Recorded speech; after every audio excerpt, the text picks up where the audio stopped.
Hello and welcome back to another episode of Cooking with Skye, where we're making New Orleans style red beans. I'm trying something a little different with the camera angle this week, so if you like what you see, you can leave some feedback for me in the comments below. This recipe starts the night before with a pound of red beans or kidney beans that are soaked in cold water with 2 tablespoons kosher salt. Set aside overnight at room temperature. The next day, start with 1 pound of andouille sausage that you slice into half-inch discs that you see here.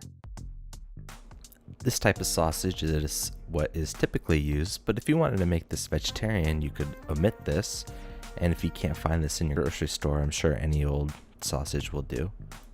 Once all of the sausage is sliced, you can set it aside while you prep the rest of the ingredients. I like to have all of my ingredients prepped before I start the cooking process. Just makes everything flow a lot easier. The next step is to finely chop 1 large onion. This is the first of the 3 ingredients in the holy trinity of Louisiana cooking, the other 2 being green pepper and celery. When you're done chopping the onion, you can move it to a separate bowl so you can prep your cutting board for the green pepper. After you seed and core the green pepper, you're going to want to chop it into about the same size as the onion. This ensures that everything cooks at the same rate. Once the green pepper is chopped, you can move that to the same bowl as the onion and prep your cutting board for the celery. For this recipe, we'll be using about 4 ribs. Make sure you thoroughly wash and dry your celery before chopping it into, you guessed it, the same size as the onion and the green pepper. There's definitely something satisfying about chopping celery. Here's what my vegetables look like before the next step, which is browning the sausage. Now we'll move to the stove cam, where I've got a large Dutch oven over medium-high heat with about 4 to 5 tablespoons of vegetable oil. Wait for this oil to start shimmering and add your andouille sausage. Stir the sausage for about 5 minutes until it's lightly browned on all sides. The sausage will give off a fair amount of fat, but that's alright. The next step will incorporate it. We're going to add our chopped vegetables to the browned sausage. Season with salt to help the sauteing process, and saute for about 8 minutes until the vegetables are softened and browned around the edges. Continue to stir while you're cooking. This will prevent any of the vegetables sticking to the bottom and burning. Once the vegetables have softened, you can add 4 cloves of chopped garlic. Make sure you continually stir the garlic so it doesn't burn for about 45 seconds or until fragrant. Next, add 1 teaspoon of ground sage and 1 teaspoon of cayenne pepper. You can always add more if you like your food spicier.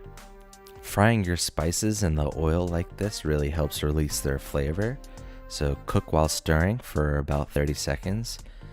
You can see I have some brown bits at the bottom of the pan. This is called fond, and this is pure flavor. Next, we add our drained beans and about 6 cups of water, or enough to cover all of the ingredients, plus about 2 inches. Now turn your heat to high and bring this to a boil. Once it's boiling, you can reduce it to a simmer. And since I forgot earlier, you're going to want to add about 10 to 12 turns of a pepper grinder. Add 2 bay leaves and about 3 to 4 sprigs of thyme. Stir everything together and wait for it to come to a boil. Once everything is boiling, you can reduce it to a simmer. Put your lid on and let it cook for about 2 to 2.5 hours. Depending on the age of your beans, it may take longer. I cooked mine for about 3 hours because I had some old kidney beans. About 3 hours later, I removed the lid and tested my beans. They were very tender at this stage. As you can see, there is a good deal of fat and oil at the top of my red beans. This is okay. Once you cook and stir with the lid off, the gravy will change texture and become much more creamy. I believe this happens because the starches in the beans begin to break down and dissolve into the gravy. This also emulsifies the fat into it, giving a really nice flavor. Now remember, we fried our spices in that fat, so it's got a lot of that sage and cayenne flavor to it. I simmered my beans with the lid off for about 30 minutes. This is where you can control the thickness of your gravy. If it starts to get too dry before it gets creamy, you can always add some water. Right before you switch off the stove, you'll want to add some hot sauce and a dash of apple cider vinegar. The heat from the hot sauce and the acidity from the vinegar really add another dimension of flavor that you won't want to miss out on. I paired my beans with some cauliflower rice. This keeps the whole meal keto if you're into that, but I just like the way the cauliflower rice tastes. Thanks to Serious Eats for this recipe, and I'll link it in the description below. Thanks for watching this episode of Cooking with Skye. If you have any feedback, as always, leave it in the comments, and I'll see you next time.